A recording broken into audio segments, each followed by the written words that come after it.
Early in 1644, yet more royalist troops arrived in North Wales from Ireland.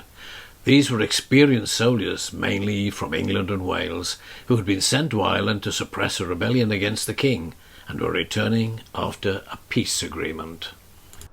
Their arrival gave Parliament a propaganda opportunity.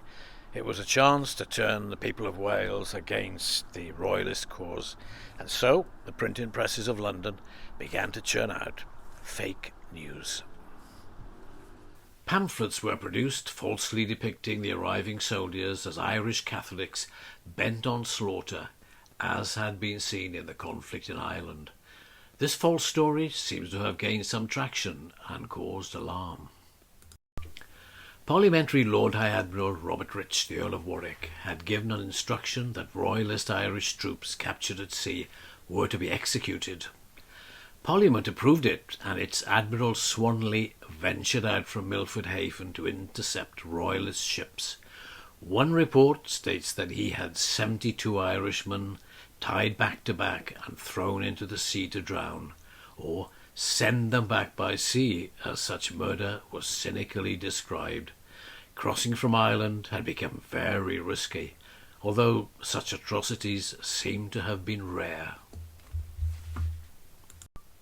Welcome news for royalists was that the famous, dashing and dynamic Prince Rupert of the Rhine appeared in Wales. His task was to invigorate the royalist forces here. Rupert was an experienced soldier. He was made Captain General of Wales on the marches and also became President of the area, a title invented just for him. He appointed new regional leaders, John Lord Byron for the North East, Sir John Menzies for the North West, and the whole of the south was given to the tough professional soldier Charles Gerard, the Earl of Macclesfield. Wealthy supporters of the king were squeezed for more money. Welsh counties were pressed for money and new recruits, but money and men were very hard to find at this time. Enthusiasm for the royalist cause was beginning to wane. Gentry in Carnarvonshire said that they were suffering impoverishment because of the halting of the very important cattle trade with England. In Glamorganshire, it was said that it was just impossible to find the new recruits that the royalists were demanding. Public resentment was growing, and amongst the royalist forces, commanders were worried about mutiny among their Welsh troops. Meanwhile, just over the border in the Marches, Parliament began gaining ground. Sir Thomas Middleton, the would-be Major General of North Wales, promised Welsh people an end to the tyranny of the king and his tax collectors. It must have sounded tempting to some. In September, Middleton and Colonel Thomas Mitton marched into strategic Montgomery. The town's strong castle was held by Lord Herbert of Cherbury. He handed it over without much fuss after an assurance that his extensive library would be protected.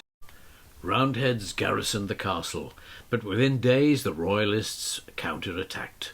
Montgomery town and the castle were besieged. Then reinforcements arrived for both sides, swelling forces to an estimated 9,000 men in all. Lord Byron joined the royalist forces, and the Scot Sir John Meldrum had overall control for Parliament. This was to be a major test of strength. A battle took place just outside the town. Information about the battle is sketchy. Reports indicated that at first the royalists seemed to be getting the upper hand, and then the Roundheads gained ground. Fighting raged for an hour until the royalist forces broke and fled. It was reported that the king's men had around 500 dead and 1,500 captured. This was the first and largest of the Civil War battles that took place in Wales, and it turned out to be a very serious defeat for the king. A few weeks later, Middleton's cannon bombarded Powys Castle and its garrison surrendered. He failed to capture Chirk Castle, which incidentally he owned. Gentry in North and Mid Wales began switching allegiance to Parliament, but it looks as though their loyalty was based on a gamble of self-interest. In South Wales, Charles Gerard saw Monmouth lost to Parliament, but a town gate was forced open with a crowbar and the royalists won it back. This prompted an angry letter to Prince Rupert.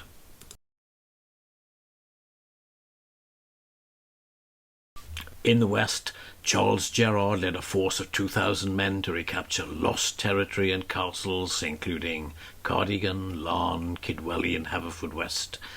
Gerard decided on a new tactic: scorched earth, killing cattle and burning crops to deny food to Parliament soldiers. The effect on local people must have been devastating. London newspapers told tales of torture and murder by Gerard's men, many of whom they claimed were Irish, to whip up outrage and xenophobia. A person in West Wales wrote to a friend about what was happening.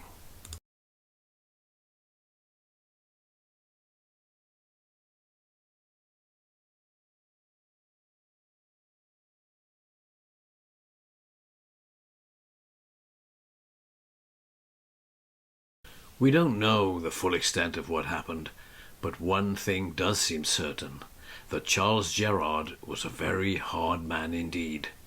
Fortunately for Wales, perhaps he was recalled for the struggle in England.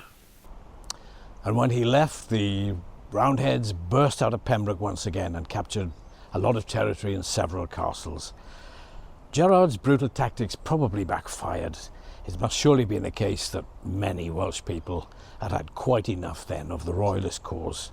The king was in trouble.